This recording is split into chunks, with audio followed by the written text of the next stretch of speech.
So sa latest satellite image, makikita po natin na yung bagyong si Pungwong or tatawagin nating Uwan kapag sa mga oras na ito inaasa natin sa pagpasok sa PAR ay nasa labas pa rin po at napakalayo pa, wala pang direktang epekto sa anumang bahagi ng ating bansa.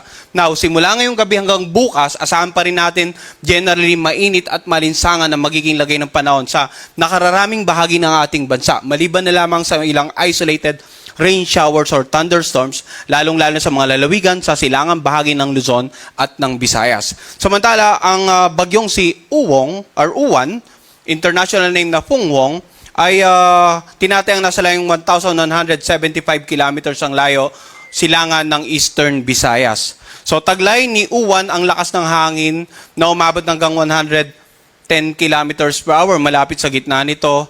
At ang pagbugso ng hangin ay abot hanggang sa 135 kilometers per hour. Sa kasalukuyan, kumikilos po ito sa direksyong pakanluran sa bilis na 25 kilometers per hour. So gaya nga ng binanggit natin, wala pang direktang epekto sa anumang bahagi ng ating bansa ang severe tropical storm na si Uwan. Subalit, dahil nga yung inasa nating paglapit ay minarapat nating mag-issue ng tropical cyclone bulletin sapagkat sa ating forecast track, makikita po natin na inaasahang posibleng pumasok ng area of responsibility si Uwan sa pagitan ng mamayang hating gabi hanggang bukas ng madaling araw. No? At bukas naman ng madaling araw, tinatayang nasa layong 910 kilometers silangan na ito ng Eastern Visayas. Bukas naman ng hapon, Sabado, inaasahan na itong nasa may bandang 650 kilometers east ng Katarman, Northern Samar. So ito po. At posibleng bukas ay maging ganap na typhoon category na po itong si Uwan. At makikita na naman natin, sa susunod na 36 hours, iyon po ay linggo ng madaling araw, posibleng umabot na ito sa super typhoon category, sa layong 305 kilometers silangan ng Birac, Catanduanes. Ngayon, gaya nga ng binanggit ko, malayo pa, nagbigay na tayo ng babala, sapagkat pagdating ng 36 hours, posible na pong maramdaman ang epekto nito sa ilang bahagi ng Luzon at ng Visayas. At makikita nga natin, sa darating na linggo ng hapon ay halos malapit na ito dito sa silangang bahagi ng Central Luzon, Central and Southern Luzon. At posibleng sa pagitan ng linggo ng gabi hanggang Lunes ng madaling araw ay tumama ito dito sa Isabela, Aurora area. At sa darating naman na Lunes ng hapon, nakalagpas na ng landmass ng ating bansa. And then sa darating naman na Martes ng hapon or Miyerkules ng hapon ay nandito na siya sa may bandang 295 kilometers northwest ng Itbay at Batanes. So kung titingnan po natin in terms of intensity, hindi na talaga natin may sasantabi yung posibilidad na mag-develop ito, mag-intensify further into a super typhoon bago pa mag-landfall sa ating bansa. Kaya yun nga yung babala natin. Tingnan natin yung forecast track, tingnan natin yung area of probability. So anong lugar yung mga dapat maghanda sa possible landfall? Kung titingnan natin yung center track, ito pong Aurora, Isabela, Aurora area. Pero yung sakop ng area of probability, posibleng, is either mas maging maagang landfall somewhere over the Bicol region, or dito sa may bandang Quezon area, or up to the Isabela, Tugigaraw area. So dapat in terms of landfall, hindi lamang itong Isabela, Aurora area ang maghanda, kundi itong mga lalawigan sa silangang bahagi po ng Luzon, kailangan maging handa for possible landfall. Now, ang bagyo po, hindi isang tuldok lamang sa mapa. Ang pinag-uusapan natin dito sa forecast track ay yung tinatayang pagkilos ng sentro. Pero malawak pong bagyo. No? Makikita natin dito sa ating forecast track na ang lawak ng bagyo ay nag-e-extend ng almost 500 to 700 kilometers mula sa sentro nito. So kung ang bagyo natin, just in case, kumilos at tumama dito sa may bandang Isabela, Aurora area, dahil sa lawak ng bagyo, posibleng may nakararaming bahagi ng Southern Luzon ay meron din pong wind signal. Iyan ang rason kung bakit mayroon tayong nakataas na wind signal na sa mga oras ito. Subalit, paalala, no, ang wind signal number 1, sa unang pagkakataon na itinaas sa inyong lugar, ang ibig sabihin po, meron pa tayong 36 hours bago natin tuluyang maranasan ang lakas na hangin na mula 39 hanggang 61 kilometers per hour sa ating lugar. So ulitin ko, yung lead time, 36 hours pa.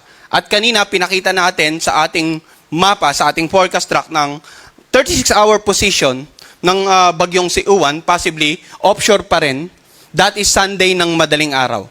So, posible na Sabado ng pahating gabi hanggang Sunday ng madaling araw pa maranasan yung actual na lakas ng hangin dito nga sa lalawigan na southeastern portion ng Quezon.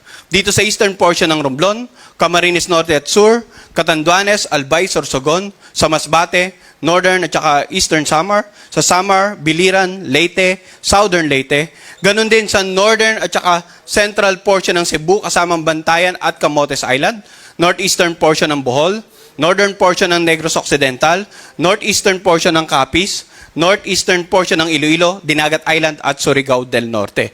So ulitin po natin, no? Hindi po dahil nagtaas na tayo ng wind signal number 1 sa mga nabagit na lalawigan, ay agad-agad dapat may mararamdaman na tayong epekto.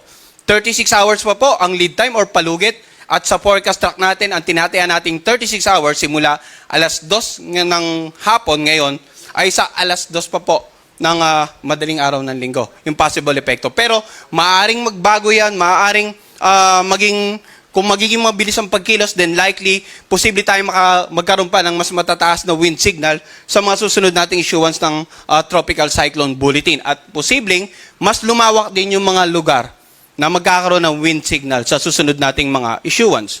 Ngayon, ang mga lugar na may wind signal number 1, kapag naramdaman nyo po in the next 36 hours, usually, ang hangin dyan katamtaman hanggang sa malakas. Occasionally, ang mga karagatan magiging maalon. Pero habang papalapit ang bagyo, asahan natin na mas titindi ang magiging lagay ng panahon. Mas magiging unfavorable or magiging masungit ang panahon sa inyong lugar. In terms of mga pagbugso ng hangin, dahil sa lawak ng bagyong si Uwan, ay posible rin pong makaranas ng mga pagbugso ng hangin sa mga lugar na nasa labas ng wind signal. Ito po yung mga lugar ng Palawan, Visayas at Mindanao, simula po sa Sabado hanggang sa Linggo. In terms of pag-ulan naman, simula ngayong gabi hanggang bukas ng umaga, wala naman tayong inaasa na significant amount of rains. Subalit simula bukas ng hapon hanggang sa Linggo ng hapon, pansinin natin yung paglawak ng mga lugar na may matataas na pag-ulan. No? Kanina yung tiningnan natin color coding ay wind signal patungkol sa lakas ng hangin. Ngayon naman po yung posibleng dami ng ulan ang color coding natin. Bukas ng hapon hanggang Linggo ng hapon, more than 200 millimeters of rain, Camarines, Sur, Albay, Catanduanes. And then 100 to 200 millimeters of rain sa areas na naka-highlight ng orange. Simula po yung Cagayan, Isabela, Quirino, Aurora, dito sa Quezon, Camarines Norte, sa Sorsogon, Masbate, Samar provinces. And then 50 to 100 millimeters of rain naman sa mga lugar na naka-highlight ng yellow. Dati sa Apayao, Kalinga, Mountain Province, Ifugao, Nueva Vizcaya, Nueva Ecija, Bulacan, Rizal, Laguna, Marinduque, Romblon, at itong Leyte at yung Biliran. So ito pong pinakikita natin pag-ulan, simula pa po, posibleng mangyari yan, simula pa po bukas ng hapon hanggang sa darating na linggo ng hapon. Kaya generally, sinabi ko nga kanina, nabanggit natin simula ngayong gabi hanggang bukas ng umaga sa generally fair weather tayo, maliban na lang sa mga isolated thunderstorm. Ngayon, simula naman ang linggo ng hapon hanggang Lunes ng hapon, makikita natin dun sa forecast track na inaasahan nga nating tatawid na. During this period, yung bagyong si Uwan sa pagitan ng Northern Central Luzon area. Kaya't yung pinakamaraming pag-ulan, more than 200 millimeters of rain, inaasahan po natin sa Northern Luzon at sa lalawigan ng Aurora at Nueva Ecija. So pag sinabi nating Northern Luzon, the Ilocos Region, Cordillera Administrative Region, Cagayan Valley, and then ilang lalawigan nga sa Central Luzon. Samantala, yung areas na naka-highlight ng orange, 100 to 200 millimeters of rain, yan po yung lalawigan. Natitirang bahagi ng Central Luzon, Metro Manila, ilang bahagi po ng Calabarzon. Generally. And then itong lalawigan ng Occidental Mindoro. At yung 50 to 100 millimeters of rain naman dito sa Camarines Provinces, dito sa Oriental Mindoro, Marinduque, Romblon, Aklan, and Antique. Simula po yan linggo ng hapon hanggang Lunes ng hapon. No? So ang ating naman pong rainfall outlook nagpapakita ng mga dami ng pag-ulan. And normally, yung pinakamalapit sa sentro ng bagyo, yun po yung inaasa nating mas madaming pag-ulan. Kung kaya't balikan natin yung kanina, linggo ng afternoon, offshore pa yung bagyo, pero ang pinakamalapit likely ilang bahagi ng Bicol Region. At simula linggo ng hapon hanggang Lunes ng hapon, yung inaasang pagtawid sa Northern or Central Luzon area, kaya't nandito yung concentration ng maraming pag-ulan. Ngayon yung mga pag-ulan, muli paalala namin, pwede pa rin magdulot ng mga pagbaha, lalong-lalo na sa mga low-lying areas, sa mga komunidad na malapit sa gilid ng ilog, dahil it's either umapaw ang inyong ilog, patuloy na tumaas ang level ng pag-ulan dahil sa ng tubig dahil sa continuous na pag-ulan, or maaaring yung mga karatig lalawigan, nakakaranas sa pag-ulan, tumaas yung level ng ilog at yung outflow ay papunta sa inyong lugar. Pagguho ng lupa sa mga lugar na malapit po sa paanan ng bundok. Yan po yung mga ilang possible effects ng mga malalakas sa pag-ulan sa inyong lugar. Kaya ngayon pa lamang po, pinapayo na natin yung mga kababayan natin sa Luzon, generally sa Luzon at ilang bahagi nga ng Eastern Visayas na magsimula na pong makipag-ugnayan sa kanilang local government, local DR officials para sa mga disaster preparedness and mitigation measures. Sa ngayon ay wala pa tayong nakataas na storm surge warning. Posibleng simula mamayang gabi hanggang bukas ay magsimula na po tayo ng storm surge warning issuances. Dahil mataas talaga ang banta ng storm surge, lalong-lalo na sa coastal areas ng Northern Luzon at sa coastal areas dito nga sa Central and Southern Luzon. Pag sinabi natin storm surge, ito yung daluyong, matataas na pag-alon na dulot ng paparating na bagyo na hahampas sa mga dalampasigan or coastal areas. Wala pa po tayong in-effect na storm surge warning, kaya within the next 24 hours, asahan natin katamtaman hanggang sa maalo ng karagatan dito sa northern at eastern seaboard ng ating bansa dahil gaya nga ng binanggit ko, malayo pa po yung bagyong si Uwan. Wala pang direktang epekto. Pero asahan po natin, possible mamayang gabi hanggang bukas, magsimula na po tayong magpalabas ng gale warning. Or ito yung babala para sa maalon hanggang sa napakalong mga karagatan, lalong-lalo po sa eastern seaboard ng Luzon, ng Visayas at ng Caraga region.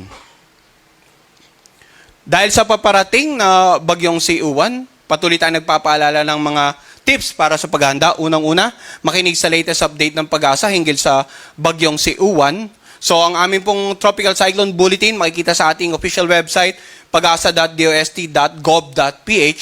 Sundan din ang aming official social media accounts. Pangalawa, magkaroon ng community and family plan. In terms of community, gaya nga na nabanggit natin kanina, simulan na po nating makipag-ugnayan sa ating LGUs at local DR officials para sa mga disaster preparedness and mitigation measures. Sa family plan naman, in terms of magkaroon tayo ng pagkukusa, just in case na alam natin na bahain ng ating lugar, lalong-lalo yung mga kababayan nating naniniraan sa mga low-lying areas, malapit sa gilid ng bundok, kung makakapansamantalay, makapanuluyan tayo sa mga kamag-anak natin na naniniraan sa mas safe na lugar. Pangatlo, emergency kit. Maganda po tayo. Pang-apat, lumikas sa mga itatakdang evacuation center ng ating mga local government. And every 6 hours, magpapalabas tayo ng update, Tropical Cyclone Bulletin. Ang susunod po nating Tropical Cyclone Bulletin ay papalabas mamayang alas 11 ng gabi. Yan po muna, latest mula dito sa Pag-asa Weather Forecasting Center.